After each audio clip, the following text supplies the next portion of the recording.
bonjour. Alors, toujours dans la série des astuces, on vous donne un circuit RLC avec un condensateur initialement chargé sous la tension UAB égale 40 volts.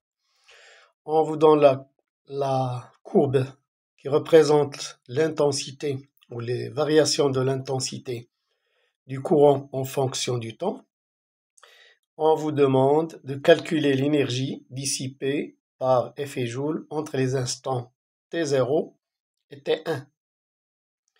Indiquez si le condensateur se charge ou se décharge entre les instants T2 et T3. Alors comment on va s'y prendre?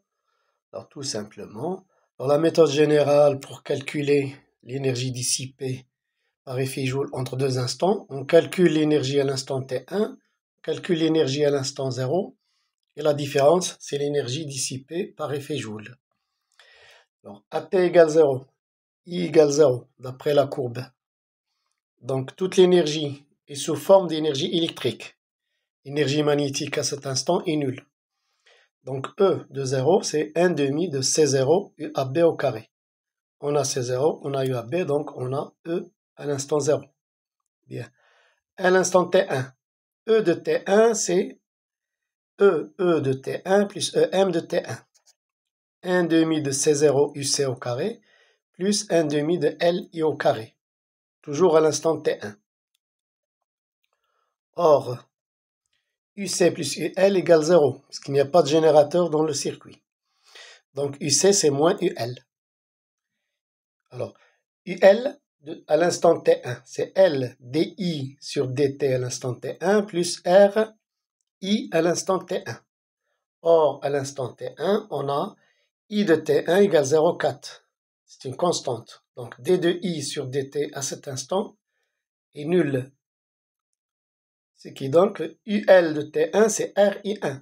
À l'instant T1, à l'instant précis T1. Donc, UC, c'est moins RI1. À l'instant T1 toujours. Donc, E de T1 égale 1 demi de C0 UC, c'est moins RI1 au carré, plus 1 demi LI1 au carré. On connaît I1, on connaît L, R et C0, donc on calcule E de T1. La différence, delta E égale ET1 moins ET0. Alors vérifiez par vous-même que c'est égal à 8,910-4 joules. Voilà. C'est astucieux, mais ça revient souvent dans les examens. Donc faites attention à cette question-là. Indiquez si le condensateur se charge ou se décharge entre T2 et T3. Alors entre T2 et T3. Que se passe-t-il pour le courant? Le courant, il s'éloigne de 0. Oui, il s'éloigne de 0.